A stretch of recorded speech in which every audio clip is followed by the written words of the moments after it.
Jane Nellist is now going to speak because she's on the national executive of the National Union of Teachers, and she's come from Coventry tonight. Thank you. It's not that far. Yes, well, can I just first of all say it's a real honour to be sat on this platform with you, because I think you are not, the government may try and demonise you, but I can tell you that I've not heard anybody at all criticise junior doctors. You know, when we stood on the picket line, the number of people who beat their horns and waved, and you know, you are looked up to because people know that you're, you know, you stand for the NHS. So, you know, I think the campaign that you've waged so far has been a model, and I'll go on to that a bit later. But you're right, the government has declared war on junior docs on the NHS, but it's also been waging a war against education workers and teachers in particular, and I'll go on to some of the reasons around that a bit later. And it's almost like they have a plan.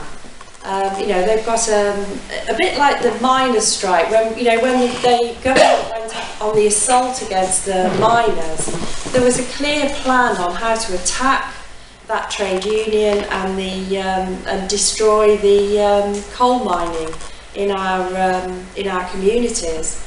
And you know, we've got to take this seriously. I mean, it's unfortunate that the academies, you know, that we're talking about, the enforced academisation, that was started under, it was a Labour Party idea. But of course, it's moved on a lot since those initial academies, to the situation where the announcement came a few weeks ago in the budget of all things. And I think it's important to understand that this announcement was made in the budget by George Osborne, and it wasn't in the Tory party manifesto. I mean, there have been hints that the government wants to go further with the academisation of schools, but it certainly wasn't in the manifesto. And they announced that they were going to force all schools to become academies, and that the date now is 2022. That's when they want all schools to become academies. Now, it's interesting looking across the country, and I think in this area it's quite, because Leicester has got a very strong tradition of standing against academies. You know, I think you've worked, I'm certainly talking to some of the NUT in this area, you know, you've worked very, very hard to resist academisation in schools in this area. But when you look across the border into Leicestershire, it is quite different there, and I think, you know, there's a lot more academies. But the white paper that's come from this announcement is quite frightening. Not just for the fact that it wants to force all schools to go to become an academy, but there's also a lot of other things in that as well. For example, they want to end qualified teacher status, so that teachers won't have to have, they'll have to be sort of, there is a sort of something that heads can give you to say that you're a teacher. But the traditional route for teachers to get a qualification for teaching and understanding all the pedagogy and all of the understanding about how children learn, a lot of that's going to be wiped out if the Tories get away with it, which will really damage education. Not only that, but they're going to actually do away with the need to have parents on governing bodies. So they're going to remove that link between the parents and the sort of management of the school.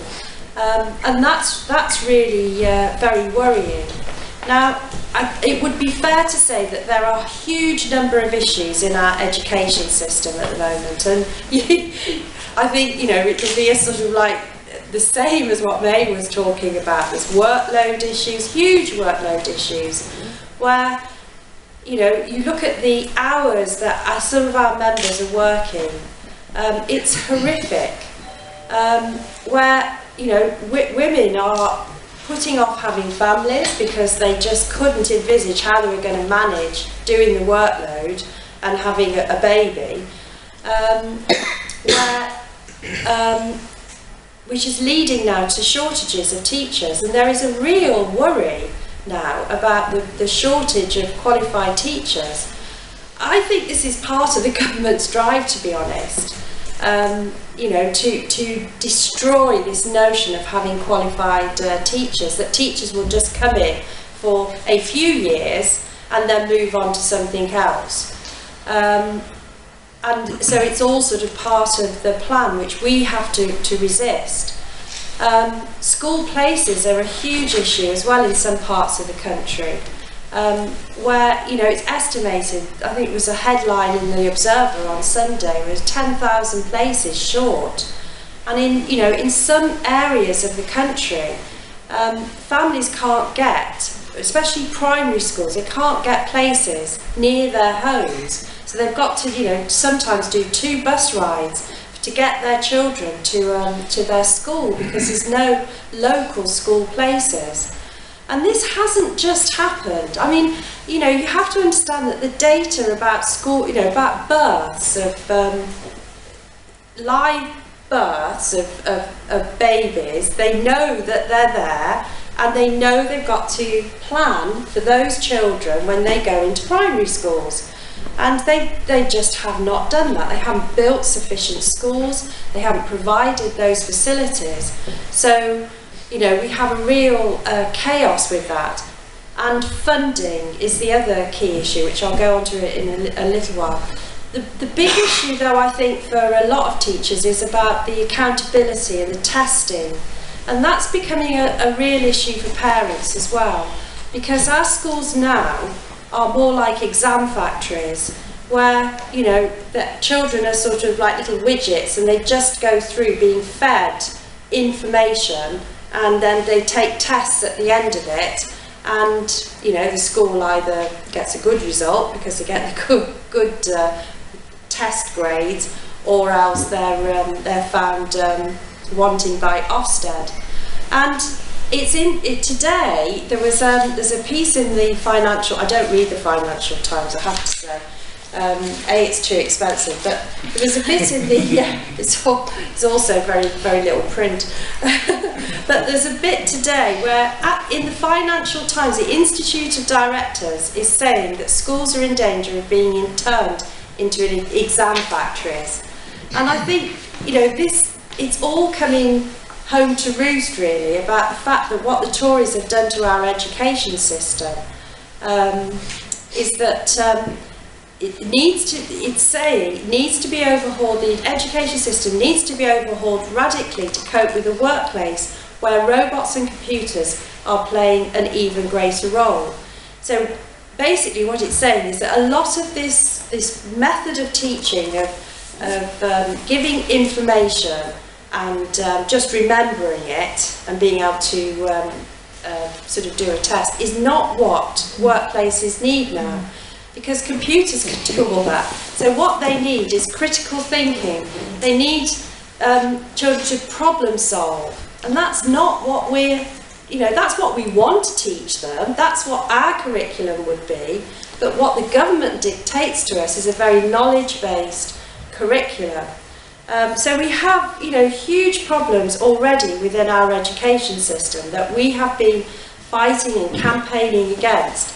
But this campaign about academies has really brought it to the fore, and I think it's ignited. I mean, it's little anecdotes, isn't it? But I've got an allotment, and I was in the allotment trying to dig away, and the woman next door, she's an older, moved here from Ireland years and years ago, and she said, I don't like all this academy thing. Now, I've been fighting academies for years, and the fact that she came up to me and sort of started a conversation about it, people are starting to realise now exactly what the Tories have, you know, have got planned for our education if they can get away with it. There's been the Tories are weak, I believe, and the reason why I say that is because they're quite divided. They've got all the EU that they're sort of squabbling over, but not just that, they're weak on the academies. I wrote to our Tory councillor, the lead on education, and within a couple of hours I got a response asking him about what their position is on the academies and on the funding cuts. And within a couple of hours I got a response saying totally opposed to it. You know, there's council groups up and down the country that are opposed to this. The Financial Times is opposed to it, The Spectator, which is a real right-wing sort of magazine. Mumsnet is up in arms over it. There are so many posts having a go about what the Tories have got planned with the academies. And the Lib Dems as well are also with us. So we've got a really, you know, there's a big, broad section of people there that are opposed to this idea of academising, forcefully academising our schools. And, you know, so that's a good base for a fight. Of course, we had the Ian Duncan-Smith resignation the other week, which was a bit, made Friday night a little bit more interesting. And so, you know, there are splits, and they haven't got a huge majority. So in terms of, you know, can we defeat the government on this? Well, we can't afford not to be honest, which is why the NUT has launched really a double campaign, and I want to explain why we've had to launch a double campaign. The first campaign is a very political campaign where we want to reach out and appeal to parents, build strong groups locally of parents and you know, like groups like yours that you know, can join with us and raise the issues, make sure that everybody understands about what the government's planning. But because we have some power as workers, we can take strike action, and we are having to use that because we think this is so important. And so we're launching a ballot for industrial action. Now, it won't be under the trade union bill, which of course is another attack that's been made on workers, because that hasn't come into play yet. But we have to make sure, I have to say, it's thanks to the junior doctors. We have taken a number of days of strike action over the last few years on pensions, on pay, on workload. But I would say that our union actually has had fantastic campaigns, but it hasn't had a good strategy, because it's taken one day strike action and then it's been left for a long time, and then, you know, another day of strike action. And to be honest, a lot of our members were saying, well, you know, what's the strategy? And you know, despite the fact that there were some of us in the union who were, you know, trying to put across a proper ideas for a strategy, we didn't win that at conference in previous years. This time, I have to say, because the way that the junior doctors have launched their campaign, because you have been clear, you've told the government what you're going to do, you've told them that you're going to have, you know, 1 day, then 2 days, and you stuck to it. And I think that's been a beacon, a model of how to launch a campaign, of how to fight this. And so I'm very pleased that my union, at their conference a few weeks ago, announced just that we have a discontinuous ballot, which means we can take more than 1 day of strike action. We're going to take a day's strike action in July, 1 day to start off with. That's to keep the ballot live, and announcing further days of strike action in the autumn term. Now, obviously, what we want is for other unions to join us, and that's where, you know, if you're in a union, you're an education worker, please go back and appeal to your union, because to be honest, you know, it's not just teachers' pay and conditions. It's support staff that are just at risk. And our industrial campaign is about our pay and conditions, because at the moment, most academies, apart from a few, still abide by the national pay and conditions.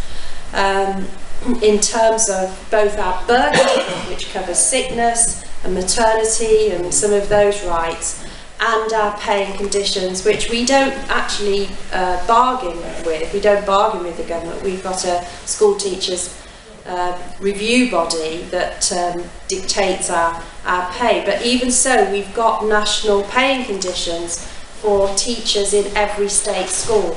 If this academy, if this enforced academisation gets through, this will destroy our national pay and conditions, and it will drive our pay right down and our conditions, and we cannot afford to let that happen, which is why we're balloting all our teachers in academies and the non-academised schools, in maintained schools as well, because it will have an impact on all of us. So, you know, that's quite key. But to be honest, we can't do this just on our own. We do need other unions to join. We will have a go at doing it on our own, and I think, you know, we will, like the junior doctors, you know, we're the largest teaching union. I think, you know, we will, and because we've got support from parents and others, but we need to develop strong parents groups in areas as well. We need, you know, it can't just be teachers, it needs to have all the staff in schools, parents groups, governors. You know, we need to launch a really big campaign on this. I would say that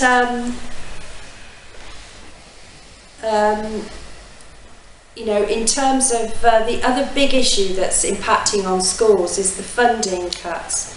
And some of you will know that education has been sort of fairly protected by governments over the last few years. I wouldn't say, you know, schools are hugely awash with money, but you know, we haven't suffered the cuts that some of the other services have done. But in the recent budget, the government did not cover our pension increases and didn't cover the national insurance increases. And when you think schools, most of their money is wages, it goes out on wages for teachers or support staff. You know, that represents quite a big cut, up to 8% cut in funding, which is, you know, quite big. But the other thing that is at risk is that the government's just launched a consultation on fair funding, and nothing could be fairer from the truth, because further from the truth about fair funding. But this is to pander to some of the shire counties, the Tory, the Heartland, where you look at the funding levels, that they do receive less funding. And there's no doubt at all that that funding ought to go up, but not at the expense of the cities. In Coventry and cities like Leicester, there'll be huge cuts in funding. Even if this enforced academisation doesn't go through, this represents real threats to education in our cities. So, you know, we've got a battle whether or not the enforced academisation goes through. Even if we defeat that, we have to fight these funding cuts. Some of you remember FACE a few years ago, the fight against cuts in education. Some of you may have been involved in that, but that's going to be you know, a huge campaign. So I think there is material. Unfortunately, I haven't picked any up yet. I've only got the examples, but we've produced leaflets for parents. There will be, you know, lots of material which I'm sure the NUT in Leicester will get hold for you so that you can use them. We want the government to. We're saying that they've got the wrong priorities for our children. We have to sort of. At the moment, they're focusing on academisation, which is about privatisation. just exactly what's going on with the health service and getting Virgin in, you know, and all of these companies into our health service. This government wants to leech off that £31.5 billion that's in our education budget, so their mates can make money. That's what it's all about. It's about privatisation, and we've got to unmask that attack. So I'm sure I've taken up all my time, and I'm happy to answer any questions. But you know,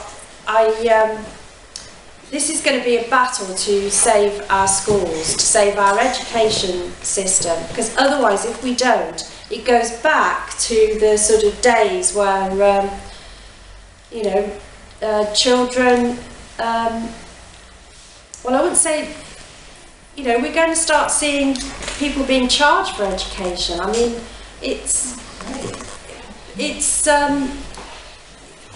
there are costs in terms of education. You can see the rising costs of sending a child to school, about buying equipment and lots of other things.